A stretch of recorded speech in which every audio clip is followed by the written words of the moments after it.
নমস্কার বন্ধুরা, আপনারা দেখছেন আপনাদের প্রিয় চ্যানেল রিকমেন্ড কি। রাজ্যে সরকারি কর্মচারী এবং পেনশনভোগীদের জন্য কিন্তু বিরাট সুখবর রয়েছে। 38% কিন্তু ডিএ এবং ডিআর কিন্তু বৃদ্ধি করা হয়েছে, আপনারা সবাই জানেন। সেটা কিন্তু কার্যকরের জন্য কিন্তু নোটিশ চলে এসেছে, অফিসিয়াল নোটিশ। সেই বিষয়ে সমস্ত তথ্য কিন্তু এই ভিডিওর মাধ্যমে আলোচনা করব। ভিডিওটি সম্পূর্ণ দেখতে থাকবেন এবং প্রয়োজনীয় বন্ধুদের শেয়ার করে দেবেন।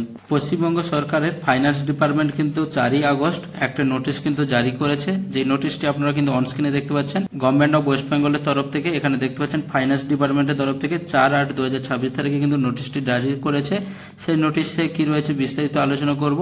বন্ধু, বিজ্ঞপ্তি অনুযায়ী 1 অক্টোবর থেকে এখানে কিন্তু সরকারি কর্মচারীদের মূল বেতনের 38% কিন্তু ডিএ এখানে আপনারা পেয়ে যাবেন।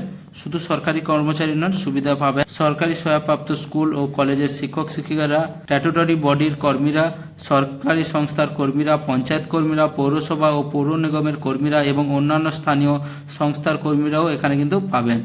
এছাড়া রাজ্যের পেনশনভোগী এবং ফ্যামিলি পেনশনভোগীরাও 1 তারিখ থেকে, অর্থাৎ অক্টোবরের 1 তারিখ থেকে কিন্তু এখানে পেনশন কিন্তু আপনারা পেয়ে যাবেন। বিজ্ঞপ্তিতে আরও বলা হয়েছে যে সংশ্লিষ্ট প্রশাসনিক দপ্তরগুলি এই সুবিধা কার্যকর করতে পারবে এবং পেনশন বিতরণকারী কর্তৃপক্ষ প্রত্যেকের ডিআর এর পরিমাণ নির্ধারণ করবে।